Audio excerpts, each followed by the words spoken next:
What's up, puppies? My name is SlyFoxHound, and welcome back to some more Katawa Shoujo. I'm sorry for the delay. A lot of people are like, oh, I need this Katawa. Don't worry about it. Told you guys gonna be back. This is actually the last series that I'll be finishing up in my house, if I'm not mistaken. This is eventually I'm gonna record more stuff when I need to, or let's say when the weather is bad and I can't travel to the office. But yeah, this is my apartment. Yay! Let's record this. All right, so load and exercise. My morning alarm goes off, and I flail about uselessly for a while until I remember that I decided to give morning runs another shot. I don't know if this was my greatest idea, but I'm determined to keep going. Ooh, I don't know if that's a good idea. Don't I have a heart condition? I need to be smart about this. This is about my health after all. Sure thing, things haven't been great lately for me, but that hasn't made existence so intolerable that I'm not going to try everything I can to stay healthy. Besides, it's all about asserting some kind of control over these things, right? If I can manage that, well, I can manage anything. At least that's what I keep telling myself. Once again, it would appear that I'm not alone in my run. Emmy has apparently been here for some time. It looks like she's already worked up a good sweat. Just when the hell does she come down here anyway? Oh, it's you. I'm surprised to see you again. Why is that? Well, not many people actually manage to come back for a second try. She frowns, seemingly annoyed by a passing thought. This is what I think about your passing thought, Emmy.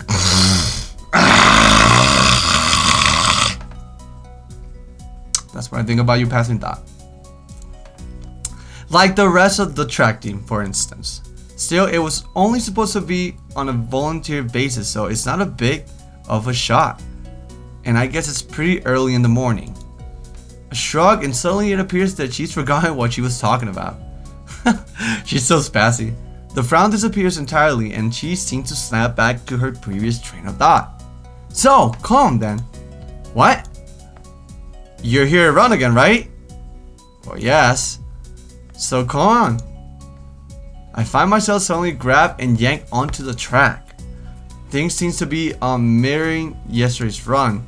That is, I seem to be struggling while Emmy moves with effortlessness that I find enviable. It's incredibly bothersome to be easily worn out. I know I should be patient and work towards things gradually, but it's difficult to stay positive about this. We round the track and start on our second lap. Emmy seems to have grown impatient, keeping pace with me, and begins to pull away. This is where I gave out yesterday. Will I be able to do more? I'm complaining and I'm bitching about it. No, take it easy. I let go. Let her listen. I'm still trying. I'm still trying to run, but let's not forget about the fact that I have a heart condition.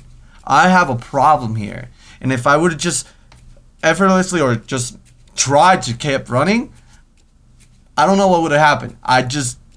This is what I would have done. And to be honest, I'm pretty out of shape. The same as him, unfortunately. So I know that pushing yourself is good, but I wouldn't push myself if I had a heart condition, to be honest. So I'm going to be honest with myself. I let Emmy go with her own pace, and she doesn't show mercy, pulling half a lap ahead of me in an instant. So why am I going to... she's not even trying to walk me into, gradually getting better. What a fucking bitch. I don't blame her. I mean, if it's not as if I'm really putting any sort of real fight out here, is it? Instead, I'm just running at a steady pace, which is what I should be doing, right? There's no need to go pushing my limits at this stage of the game. See? Fuck yes. Fuck yes. Fuck yes. Yes the fuck the yes. God, is this even worth it? It is. As we finish the second lap, I break off again. Emmy keeps going, and it almost seems to me that she's disappointed. I don't give a fuck. Well, that's stupid. See? Thank you. This character is me. Fuck yes. I don't have anything to prove to her. Come think of it. I got nothing to prove to myself either. I'm just fine the way I am. 'Cause boy, you're amazing. Just the way you are. The way you are. Alright, enough of that. I just had to go into some Bruno Mars. And what if I'm not a runner? This is probably a bad idea. Maybe there's something else I can do instead of this. Getting up this early sucks! Anyways, there's gotta be some other way to keep healthy. Walking, maybe. Nice afternoon walks. Yeah, that sounds good. Running isn't for me. Yes! I wave Amy and head back down to my room. I think I'll think of something else later. Back in my room, the first thing I see is a familiar row of medication bottles lined up on top of my dresser. And it makes me depressed, as usual. It's annoying. I thought I was okay. I thought I had made my peace with this thing, gone over it. But what I really did, I allowed myself to forget that I have a problem. Being here really reminds me of the reality, and trying to fight against it, it just hurts. Reflecting on it's only going to do so much. I've done this before for months. It seems like it's time to get over it. If I allow myself to forget that my life is definitely not going to be as long as those others, I won't get anywhere. My life may be different from others, but it is a life in progress. That is how I rationalize it. I downed the usual handful of pills, trying to push the suddenly dreary feeling out of my head. Then I prepared to head out to class early, as usual. As I step into the hallway, I notice Kenji coming around the hallway corner, stealthily making his way over his own room with a large bag. Oh fuck, I didn't read the other part. Ugh, sorry. You guys can pause and see what the other part said. Hey! He jumps at the sound of my voice. Oh hey man, I didn't know you were there. I'm really tired. I think it's more like he didn't see me, but that's not the issue. Where have you been this early? Shopping? Nah, I wasn't shopping. Sometimes I have to visit the math teacher. Yeah, I figured it would be a good idea to find out when the next exam is, since he tells you in advance if you want it. So then what is in the bag? I thought I'd go shopping while I was outside. I need supplies to continue to fight against the vast feminist conspiracy. Okay. I thought you didn't go outside. Oh wait, that's me. I thought you didn't go outside. The other voice is Kenji. I wear a hat now.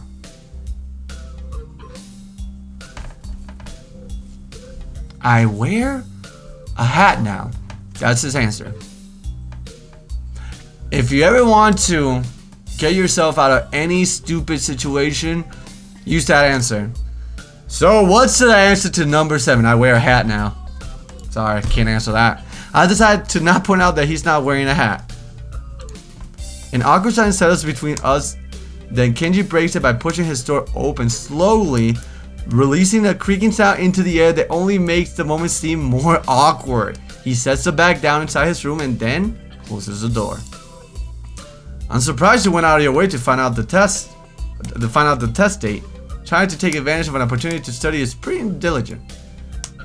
I never study. Oh.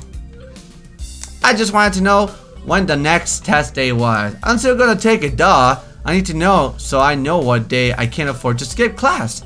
He usually sends out updates on that crap by phone, so I have to step out and check up on it. And why don't you have to go out when you can get it on your phone? I don't carry a phone. Oh, this guy is fucking... What do you mean you don't carry a phone? You mean you just leave it at home? Nah, I don't use phones. I don't have phone. Wait, I don't use phones. I don't have a phone. Phones, I have no phone. Why don't you have a phone? How can you not have a phone? Nah, no phone at all. No phone.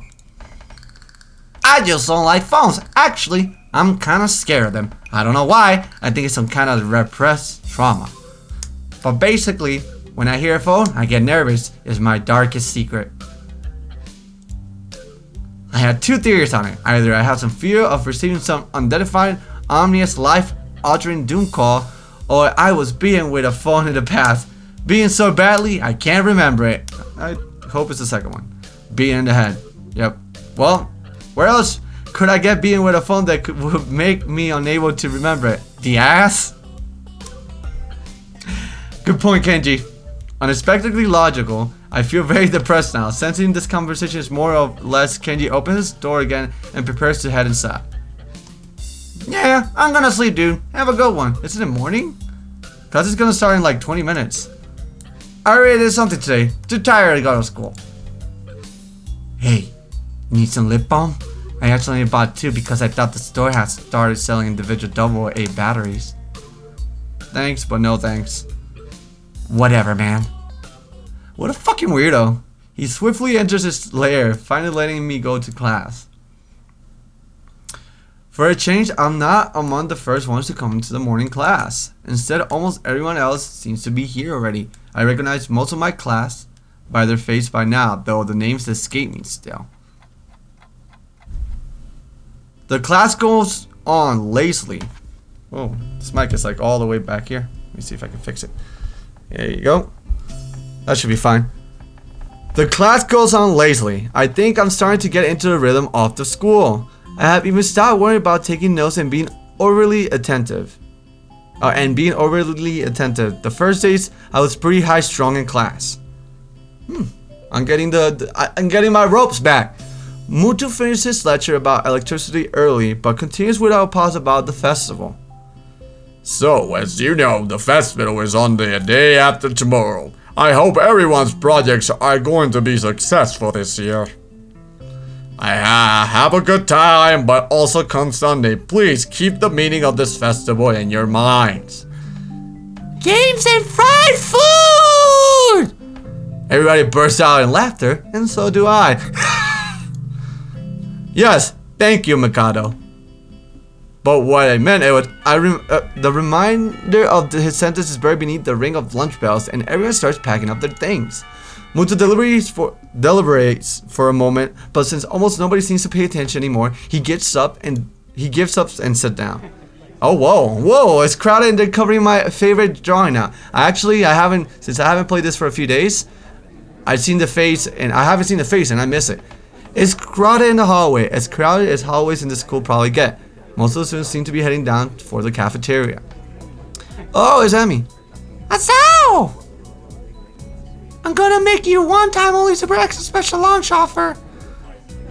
Emmy's homemade lunch boxes. Oh wait, let me read this here first. Emmy's homemade lunch boxes, and the privilege to enjoy them in private with 2 bombshell beauties. Her overly flirtatious sales pitch echoes in the hallway, a remarkable feat since it's full of people. Emmy strikes a very confident look pose as though it's an attempt to one-up her own ridiculousness, puffing her very modest chest and making the V for victory sign in her hand. Sounds delicious. To what do I owe this honor of being invited? You stood there looking really lost and sad, so I thought you could use some company. That is probably the most depressing reason imaginable. So how about it? You're probably really lonely and would eat that awful cafeteria food all alone otherwise. I'm kidding. Sure, I'll have lunch offer with pleasure. Let's go to the roof? The roof? Why the roof? Because that's where we eat lunch. And if I don't get up there, then she'll probably wander off, and then I just know she'll go hungry because she never packs the lunch for herself. Who will? Come on with me! Without answering my question or waiting for a response, she grabs me by the arm and drags me through the hallways. I attempt to make a conversation on the way. Why do you have an extra lunch? Emmy smiles guiltily. Actually, it's yesterday's lunch. I slipped in a run at lunch and forgot to eat it. Huh. The stairway to the roof is a little bit dilapidated, I don't know. It's clearly been used recently. At the top of the stairs is a door complete with a missing padlock. I wonder who intrepid individuals was that who removed the lock. Amy shoves the door open and starts beaming into the sunlight. Suddenly, a tall, dark stranger appears out of nowhere, standing imposingly in front of us. Amy flinches back, almost falling back downstairs. Eek! Strange girl, hello. It's probably Rin.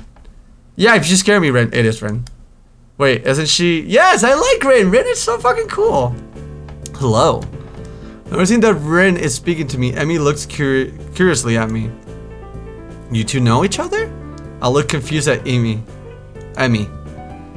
She's that friend of yours? Rin has turned her gaze towards the clouds drifting above the school. I didn't know you knew this person, Emmy.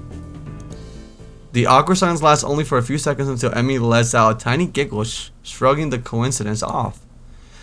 I invited Hisawa for lunch. If you know him, that's just better. Oh, does this mean I don't get food? Or do you invite him for lunch without the lunch? Neither. I have food for 3. Nice thinking.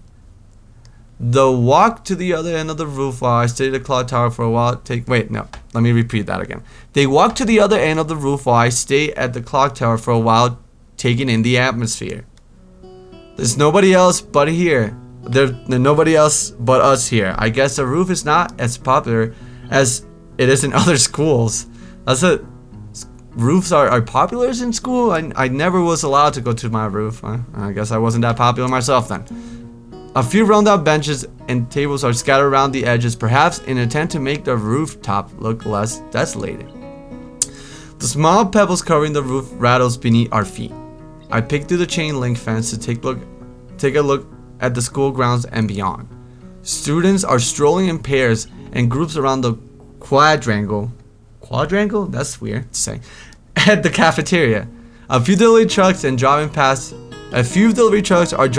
the school towards a convenience store nearby. Somewhere, a watchdog barks at a passerby. I can't reach it. I think it's water time. Let me relax. Let me get that sweet H2O in my body.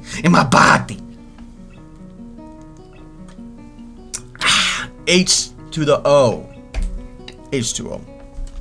Somehow, when I look towards the town center, the small town feel strikes me very strongly, almost palpably.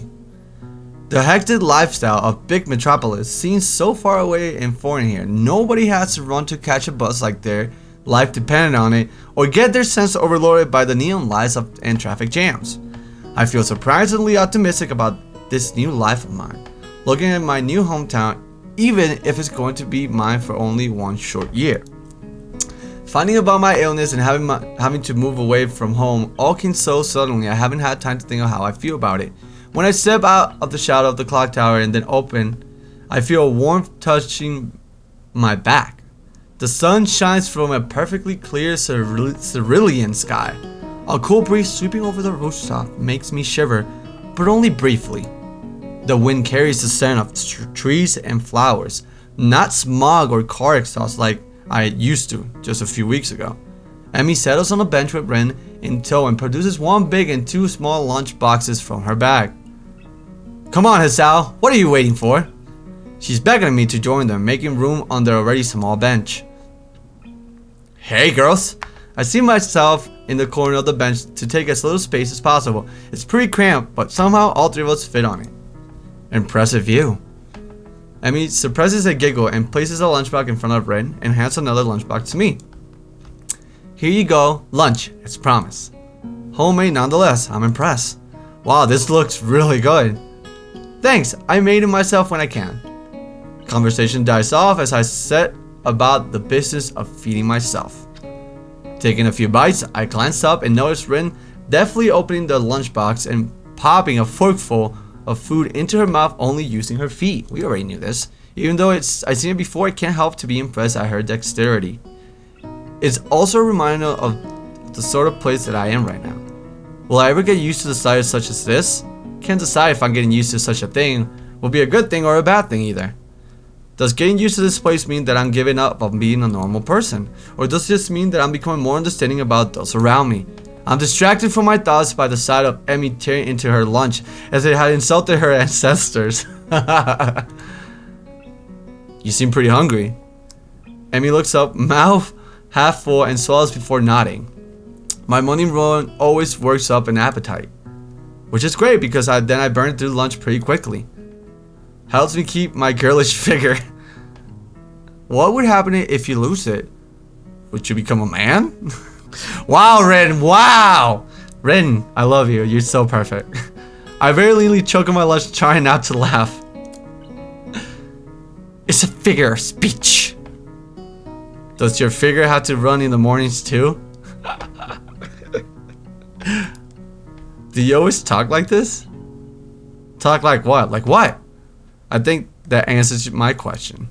Never mind. So, I I struggled to think of small talk and settled on the obvious question. How you two meet?